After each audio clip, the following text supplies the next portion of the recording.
अकबर को लगा कि गोंडवाना पे कब्जा करना है, तो चालाकी से कूटनीति के माध्यम से एक सोने का पिंजरा भेजा और सोने के पिंजरे में तोता रख दिया और ये संदेश था कि आप मेरी अधिसत्ता स्वीकार कर ले तो मैं आपके राज्य पे कोई आक्रमण नहीं करूंगा।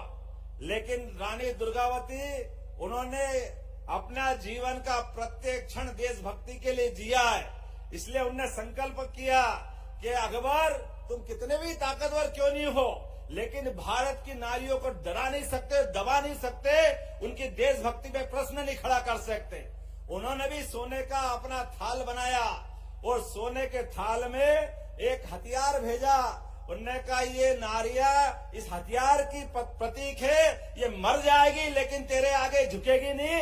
ऐसा अप्रतिम और अपना कूटनीति के माध्यम से जवाब देने का काम किसी ने किया है तो रानी दुर्गावती ने किया है। और हम सबको मालूम है उनका वो आखिरी युद्ध, जिस युद्ध में उस समय के काल के प्रवाह में पहली बार तोपों का प्रयोग किया गया।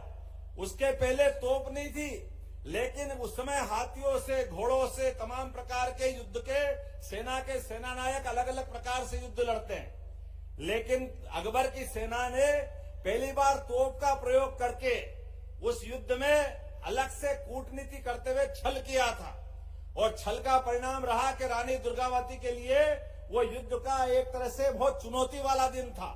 लेकिन उसके बावजूद भी उस युद्ध में बड़े पराक्रम से वो लड़ी है और लड़ने के बाद अपने साथ के अंगरक्षक से कहा था कि ध्यान रखना मैं आजाद रही हूं, आजाद ही शरीर छोड़ना चाहूंगी, मैं सदैव विजय मार्ग पे बढ़ी हूं। भारत के मान सम्मान के लिए अगर मेरे शरीर की कुर्बानी भी देना पड़े, हमारे लिए कोई अगर पराजय का क्षण आ जाए तो मुझे ये अपनी कटार घोंप के मेरा शरीर समाप्त कर देना। एक खराब समय आया, उस खराब समय में रानी दुर्गावती के आंख में तीर लग गया, पेट में तीर लग गया, युद्ध एक तरह से अलग प्रकार की स्थिति में पहुंचा। तो जो जिसको ड्यूटी दी थी, जिसको जवाबदारी दी थी, उसके हाथ पांव कांपने लगे। जिस मां समान शासिका के वो पूरे जीवन की रक्षा करते आया, वो कैसे उनके बारे में सोच सकता था? वो अलग प्रकार से सोचने लगा। रानी ने देखा कि मेरे जीवन के समय थोड़ा सा बहुत कम बचा है।